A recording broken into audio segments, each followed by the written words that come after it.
Super Bowl appreciation. Low tech. That's the first time I ever changed the A word from analysis over to something else. And we're going to be appreciating the Super Bowl, the greatest sporting event that's out there. That's why I got the hat on. It's a big party that goes on tomorrow night, as the Super Bowl is tomorrow night. And I got a couple of Gatorades up there in honor of the Gatorade Bash that the winning coach will get, and the winning coaches have gotten since it started with Bill Parcells in Super Bowl 21. If you look up there, I got a, what's up there? We got the Super Bowl, we got the football tie, and perched above the picture, you got, I don't know if you can see that, it's a book called Strive to Excel, and it's about Vince Lombardi and a lot of his great sayings. And the Vince Lombardi trophy will be has been handed out, and Vince Lombardi symbolizing striving to excel, greatness, and that's what Super Bowl is. I have never met a Super Bowl I didn't like. Super Bowl is greatness. Every Super Bowl is great. Now, how can you say that? What about all the blowouts, Mr. Salt? There's been plenty of blowouts. Now, even in the blowouts, there is high amount of intensity. The intensity is high in every Super Bowl. And if you don't sense that, you're not watching the game, or you don't watch enough football during the regular season to see that the intensity raises. The intensity is at a high peak. Even in you can see them from the opening kickoffs, the way they're flying around. There certainly is excessive celebration after every play. I'm not talking about that. The intensity of the hits, the intensity they give 60 minutes. So that right away makes the game different and great, just from the level of effort put in, the hitting, and like I say, the intensity. Um, I might be, by the way, dipping in on potato chips while I'm eating. Potato chips and a little soda there. You got to have that for your game. So I have that by here, and I have a couple of things to remind me of which games I want to reminisce about and appreciate. Just to show you that, by the way, that I love that the blowouts can be good. I want to talk about a few of the blowouts first, and then we'll go to some of the. Again, I'm not looking for it to be a blowout. I'm just saying that even if it is a blowout, that doesn't mean it was a terrible game. As a matter of fact, it was a great game. As a matter of fact, you know why the blowouts happen? The blowouts happen because of the intensity. One team is better than the other, and the strengths that they have are magnified because of the intensity, because of the effort that 48 players, 47 players are putting into this game. And the other team's weaknesses get magnified in that intense environment. And therefore, what usually would be a 24-10 game could easily become 38-10, 38-7. There's no putting the foot on the gas pedal. They're not going to take a chance. This is a one game winner takes all, and they're not going to take any chances that the other team's coming back, so they're not going to let up. The intensity's from the beginning, and they don't let up even when they got a lead, so that's what leads to a lot of the blowouts. But let's go to some of my favorite. Oh, and that's when you see greatness. And let me use the Seattle Denver example. That game was close to being one of the all-time classics. It was one of the greatest Super Bowls, and almost a classic. Now, again, how could you say that? Seattle won 43-8. Well, why don't you look at it this way? Peyton Manning threw for 55 touchdowns and 5,000 yards and set records, and they had 600 points, and it was a historical offense. He almost got shut out. That would have made it a classic. Just to sit back and realize the greatness that this Seattle defense came and pounded them and almost shut out one of the great offenses of all time, and the greatest regular season quarterback of all time. Imagine if they would have shut him out. That would have been a classic. So look at it that way. Of course, he didn't get the element of the close competitive game, but you saw greatness there. You see greatness when Joe Montana. Oh, when I brought the Joe Montana, Mr. Joe Cool there. It's that's does it say that on the? Yep, there it is. Can you see that over there? It says, there we go, Joe Cool. Joe Cool. So Mr. Joe Montana winning 55-10. Oh, that was a terrible game. Why do you know Joe Montana as the greatest quarterback of all time? That game, that was the crowning achievement. The NFL films that did a half hour on that said that the what do they call it, the when you make the king the coronation. The name of that half hour film was the coronation. Joe Montana, after winning three Super Bowls, now wins his fourth, but in a 55-10 fashion. So why do you think you know Joe Montana is the great quarterback? Well, that's one of the main. That was one of the key games there. 55-10. He didn't just beat Denver that day. He thrashed them. He went right through them. And by doing that, put in your mind, that's how you look back at Joe Montana as being the greatest, one of the greatest. Certainly, you could say the greatest Super Bowl quarterback. And if he's not the greatest Super Bowl quarterback, then who is? Well, let's get to some of the more closer. Oh, no, I'm sorry. Before we get to the closer games, a few more blowouts that I want to talk about. The Washington over Buffalo and Dallas over Buffalo. Now, I had already covered in my Defense Wins Championship Series, Salt Production, why Buffalo kept losing for different reasons each year. Some of them because they didn't have a good defense. But I love the fact that Washington was able to expose that Jim Kelly was a little bit prone to interceptions if you put pressure on him. And they blitzed and they got to him. And Jim Kelly was not good that day. He was pressured into. And I mean, I just love the fact that Buffalo's character also showed in that day. First of all, you have Thurman Thomas not finding his helmet, an omen like a bad sign to begin the game.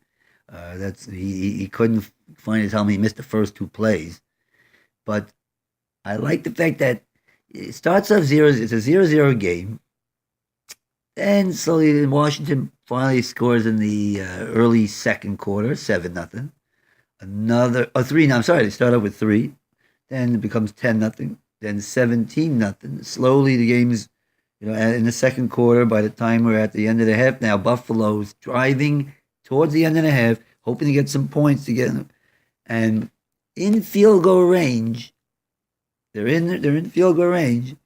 A pass to Andre Reed, and Andre Reed thought he was interfered with, and I think he's got a point. He probably was interfered with, not called. He was so upset. He lost his cool. I mean, I guess he was being down 17-0 after they had lost so lost on a wide right by 3 feet the year before, and now they're down 17-0. He threw his helmet down in disgust. Automatic 15-yard penalty. Took him out of field goal range. He didn't even get the field goal before the half. That game with the final score was 37-24. By the way, I said 37-23 on another Salt production. 37-24, and it wasn't even near that close because they got two late touchdowns. The Buffalo Bills. It was 37-10 at one point. Basically, the Redskins they rattled Jim Kelly that day with their defense, and Mark Rippon was able to slowly develop the lead. The clinching touchdown to Gary Clark after Buffalo did try to make a little run, made it 24-10. Right, 24-10. The clinching touchdown, the throw to Gary Clark, 30-yard touchdown, third down, make it 31-10. One of my favorite Super Bowls. And even better than that, the 52-17 the next year by Dallas. How could I like a 52-17 game? I explained this once. I like the fact that in that season, Buffalo would show ups and downs and very inconsistent ups and downs. For example, they would one time they were losing at the half to the 49ers, like 31 nothing. I want to say 31. It was almost that, almost 31 nothing, and they came back and won that game, having a great second half. The ultimate was the playoffs, where they were down by, we know, to the Houston Oilers, the famous comeback, and Frank Reich brought them back, and they won. What was that game? What was the final score? 38-35, 38, 37, 34. Anyway, they won it in overtime. In the Super Bowl, that happened. They get a blocked punt to begin the game from Steve Tasker, we call him a Hall of Fame special teamer, and they get 7 points. They get out to a lead, 7 nothing on a Thurman Thomas touchdown run. Seven. Okay, Aikman brings them down and scores to make it 7-all at the end of the first quarter. But right after that, Kelly gets hit on a rush by Haley, Charles Haley, who beat the Tank Ballard on a good inside move. The ball pops up in the air. Jimmy Jones catches it in the end zone. Now it's 14-7. So it was a big swing. It went from 7 nothing to 14-7 within a minute because they scored. Dallas scored, and then right away there was a turnover, and they did that not once but twice. Later on in the mid to end second quarter, a touchdown to take a 21-7 lead, or was it 21-10? For some reason I read it 21-10. And then right away, Thurman Thomas fumble on the next play after they got the ball, and Irvin another touchdown to pass to Michael Irvin. Michael Irvin had 2 touchdown passes thrown to him within 20 seconds, and that became a blowout fast when turnovers started happening. Ironically, Kelly got hurt, and Frank Reich, who had brought them back against the Oilers, came in, which he should have got. He deserved a chance after that type of comeback, and he didn't get it done. He was getting. There was just too many turnovers. They had like 9 turnovers in the game. But 52-17, one of my favorites. Let's get to some of the closer games, some of the real classics. So I do want to. So I said I was about to say who. If you don't want to say Joe Montana was the greatest quarterback of all time in the Super Bowl, you'd have to say Tom Brady. I just threw up my thing to remind me about Tom Brady, but I remembered without having to look at the pump over there, the air pump. The 3 Super Bowls he wins, 36, 38, and 39, each by 3 points. I called it a dynasty of intangibles. So let me talk a little bit about those Super Bowls. 36 is a great one. I mean, they're 14-point underdogs to the greatest show on turf, St. Louis Rams. And the Rams are just not getting anywhere. They're slow, and they're not, they got 3 points. But a pick 6 by Ty Law right away showed that this game ain't going to be greatest show on turf just throwing the ball around. Bill Belichick coming up with a way to slow down Kurt Warner. The stats show that it's the 3rd most yards ever for a quarterback in that game, thrown by Kurt Warner. But don't fool yourself, stats lie. He was not good in that game. The pick 6 to Ty Law. And finally, they were able to get a couple of touchdowns at the end to tie it, to make it 17-all with a minute left. We'll get to that in a second. But again,